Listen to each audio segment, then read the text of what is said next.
Krebs cycle एक metabolic pathway है जो माइटोकॉन्ड्रियल मैट्रिक्स में होता है, और इसको ट्राई कार्बोक्सिलिक एसिड साइकिल भी कहते हैं। और इसमें ऑक्सीडेशन होती है एसिटाइल कोएंजाइम ए की कार्बन डाइऑक्साइड और वाटर में। फिर ये मोस्ट इम्पोर्टेंट मेटाबॉलिक पाथवे है, इसलिए है ना कि बॉडी का 65 to 70% एटीपी सिर्फ इस पाथवे के थ्रू बनता है, और बॉडी में जो ऑक्सीजन कंज्यूम हो रही है तो उसकी 2/3 सिर्फ क्रेब साइकिल में ही कंज्यूम हो रही है। फिर ये इंटरमीडिएट प्रोवाइड करता है डिफरेंट मेटाबॉलिक पाथवे के लिए, जैसे कि for the synthesis of amino acid, haemoglobin and glucose etcetera. तो ये सारे मेटाबॉलिक पाथवे को कनेक्ट करता है।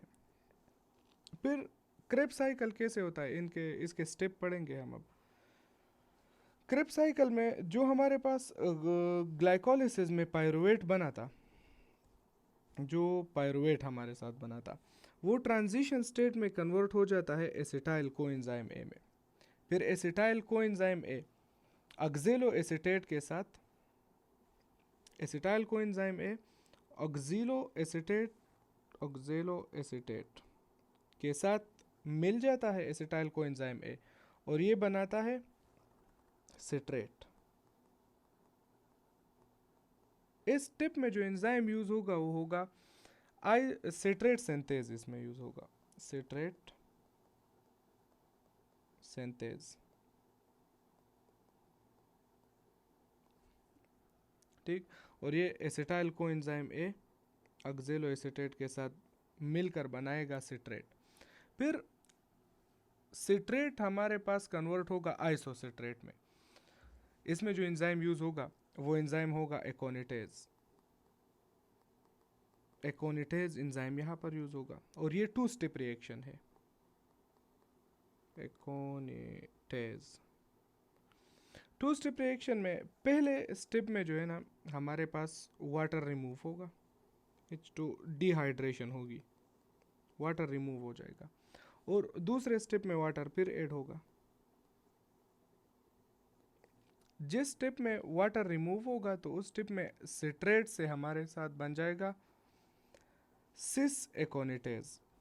ये सिस एकोनिटेज,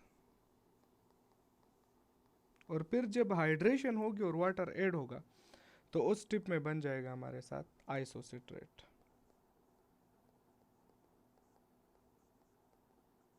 अभी तक ये 6 कार्बन है, सिट्रेट भी 6 कार्बन है, सिस एकोनिटेज भी 6 कार्बन है, और आइसोसिट्रेट भी 6 कार्बन है। तो फिर यहाँ पर आइसोसिट्रेट डिहाइड्रोजिनेज एंजाइम इसको कन्वर्ट करेगा अल्फा कीटोग्लूटारेट में। अभी भी 2 स्टेप में होता है। तो पहले तो enzyme isocitrate dehydrogenase, isocitrate dehydrogenase enzyme इन दोनों स्टेप्स में यूज होगा। पहले ये आइसोसिट्रेट डिहाइड्रोजिनेज कन्वर्ट होगा ऑक्जेलोसक्सिनेट में, ये बन जाएगा ऑक्जेलोसक्सिनेट। इस स्टेप में हमारे साथ एक NADH बनेगा, इस स्टेप में एक NADH बन जाएगा, NAD प्लस रिड्यूस होकर NADH बनाएगा H। फिर ये ऑक्जेलोसक्सिनेट, ऑक्जेलोसक्सिनेट से एक कार्बन डाइऑक्साइड रिमूव होगा, और ये बन जाएगा alpha ketoglutarate, alpha ketoglutarate.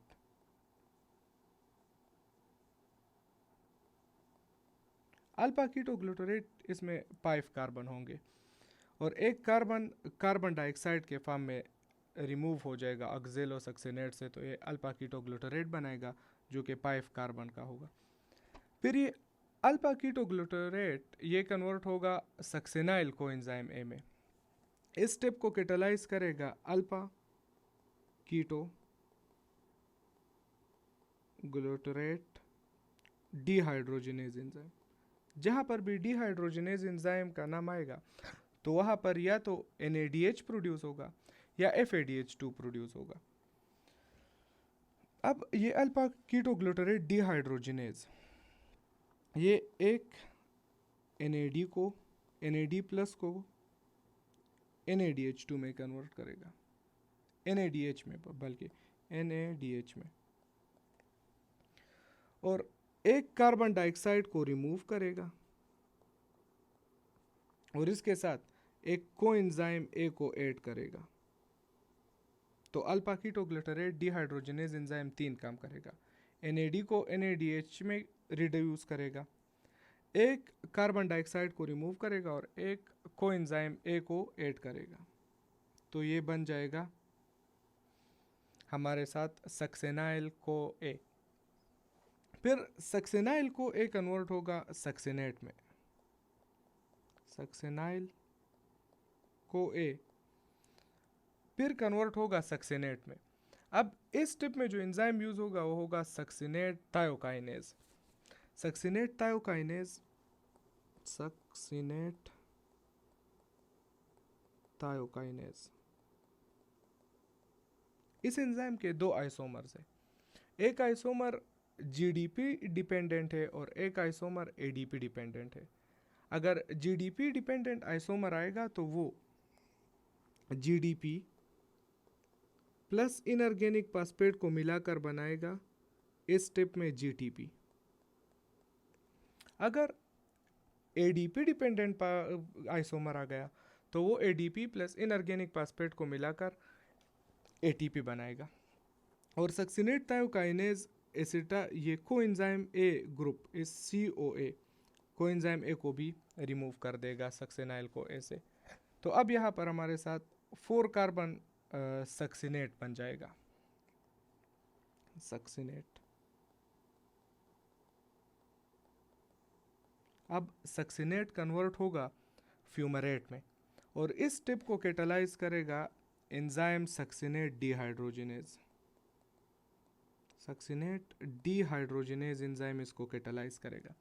Succinate dehydrogenase enzyme mitochondrial matrix में मौजूद होता है और इस स्टेप में हमारे साथ FAD रिड्यूस होकर बनाएगा FADH2, ठीक है, और हमारे साथ इससे ये सक्सिनेट से बन जाएगा फ्यूमरेट।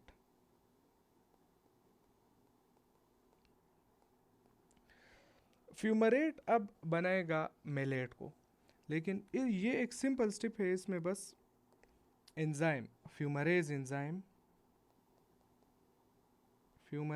एंजाइम हाइड्रोजिनेशन करेगा, H2O को ऐड कर देगा और इसके एडिशन से फ्यूमरेट बन जाएगा मेलेट में। अब एक और enzyme malate dehydrogenase enzyme malate को कन्वर्ट करेगा ऑक्जेलो एसीटेट में। मेलेट डिहाइड्रोजिनेज एंजाइम ये हमारे साथ कन्वर्ट करेगा मेलेट को ऑक्जेलो एसीटेट में और इस स्टेप में हमारे साथ एक और NADH बनेगा, NAD प्लस से NADH बनेगा, NADH, ठीक है। तो फिर ये ऑक्जेलो एसीटेट दोबारा से क्रेब्स साइकिल में जाएगा और ये साइकिल ऐसे कंटिन्यू होगा। अब इसको रिव्यू करते हैं। तो ऑक्जेलो एसीटेट एसिटाइल कोएंजाइम A के साथ मिलकर बनाएगा सिट्रेट और यहाँ पर जो एंजाइम यूज होगा वो होगा सिट्रेट सिंथेज एंजाइम। फिर सिट्रेट सिंथेज एंजाइम एकोनेटेज एंजाइम के थ्रू बनाएगा आइसोसिट्रेट और आइसोसिट्रेट फिर से आइसोसिट्रेट डिहाइड्रोजिनेज एंजाइम के प्रेजेंस में बनाएगा ऑक्जेलोसक्सिनेट एंड देन अल्फा कीटोग्लूटारेट। इस स्टेप में हमारे साथ एक कार्बन डाइऑक्साइड रिमूव होगा और ऑक्जेलो सक्सिनेट 6 कार्बन होगा और अल्फा कीटोग्लूटारेट 5 कार्बन होगा। फिर अल्फा कीटोग्लूटारेट डिहाइड्रोजिनेज एंजाइम ये अल्फा कीटोग्लूटारेट को कन्वर्ट कर देगा सक्सिनाइल को A में, लेकिन ये एंजाइम 3 काम करता है। NAD को कन्वर्ट करेगा NADH में, कार्बन डाइऑक्साइड को रिमूव करेगा और एसिड और कोएंजाइम A को ऐड करेगा। तो सक्सिनाइल को ए बन जाएगा हमारे साथ। फिर सक्सिनेट थायोकाइनेज एंजाइम, जिसके दो फॉर्म है, दो आइसोमर्स है, एडीपी डिपेंडेंट और जीडीपी डिपेंडेंट। ये हमारे साथ सक्सिनाइल को ए से बनाएगा सक्सिनेट, और सक्सिनेट से फिर बन जाएगा हमारे साथ फ्यूमरेट। फ्यूमरेट जब बनेगा तो यहाँ पर एक FADH 2 में कन्वर्ट होगा, और इंजाइम यूज होगा सक्सिनेट डिहाइड्रोजिनेज। फिर फ्यूमरेज इंजाइम फ्यूमरेट की हाइड्रेशन करेगा और वो उसको कन्वर्ट कर देगा मेलेट में, और मेलेट फिर मेलेट डिहाइड्रोजिनेज इंजाइम के थ्रू ऑक्जेलो एसीटेट फिर बनाएगा, और फिर ये क्रेब्स साइकिल कंटिन्यू होगा। अब इस क्रेब्स साइकिल में हमारे पास 3 NAD बने हैं। क्रेब्स साइकिल में टोटल हमारे साथ 3 NADH बने हैं, ठीक है। और एक NADH हमारे पास या तो 2.5 ATP बनाता है या 3 ATP बनाता है, तो हम 3 लेते हैं, 3 ATP ये बनाता है, ठीक है। यानी कि 9 तो यहाँ से ATP बन गए, ठीक। फिर ये एक FADH2 भी बनाता है, FADH2 भी बनाता है, और एक FADH2 बराबर होता है हमारे पास 1.5 ATP के, तो 1.5 ATP यहाँ से आते हैं। और फिर सबस्ट्रेट लेवल फास्फोराइलेशन की वजह से, यानी कि अगर ये सक्सिनेट थायोकाइनेज हमारे साथ ADP डिपेंडेंट होगा तो एक ATP उधर बन जाएगा, तो एक यहाँ पर सबस्ट्रेट लेवल फास्फोराइलेशन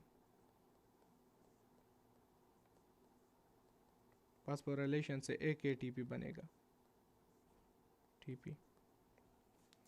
तो टोटल ATP हमारे साथ फिर बनते हैं 9, 10 एंड 11.5